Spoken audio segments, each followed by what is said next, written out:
Srinivas रामचन्द्राय जनकराजजामनोहराय मामकाभीष्णदाय महितमङ्गलम् रामचन्द्राय जनकराजजामनोहराय मामकाभीष्णदाय महितमङ्गलम्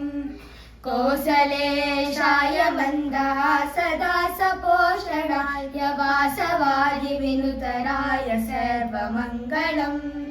कौसलेशाय मन्दहासदासपोषणाय वासवादिविनुतराय सर्वमङ्गलम्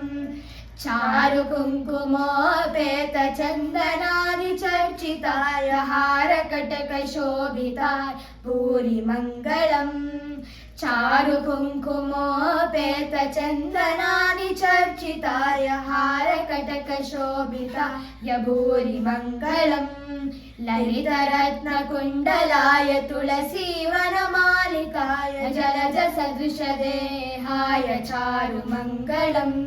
ललितरत्नकुण्डलाय तुलसीवनमालिकाय जलजसदृशदेहाय चारुमङ्गलम् Devaki सुपुत्राय देवदेवोत्तमाय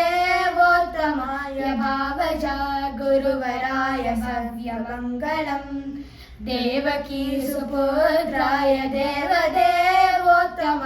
भावजा गुरुवराय भव्यमङ्गलम्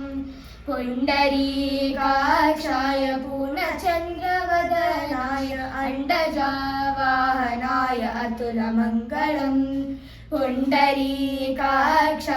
पूर्णचन्द्रवदनाय अण्डजावाहनाय अतुलमङ्गलम् विमलरूपाय विविधवेदान्तवेद्याय सुमुखचित्तकामिताय शुभदमङ्गलम् विमलरूपाय विविधवेदान्तवेद्याय सुमुखचित्तकामिताय शुभदमङ्गलम् रामदासाय मृदुलहृदयकमलवासाय Swami भद्रगिरिवराय सर्वमङ्गलम् रामदासाय मृदुलहृदयकमलवासाय Swami भद्रगिरिवराय सर्वमङ्गलम्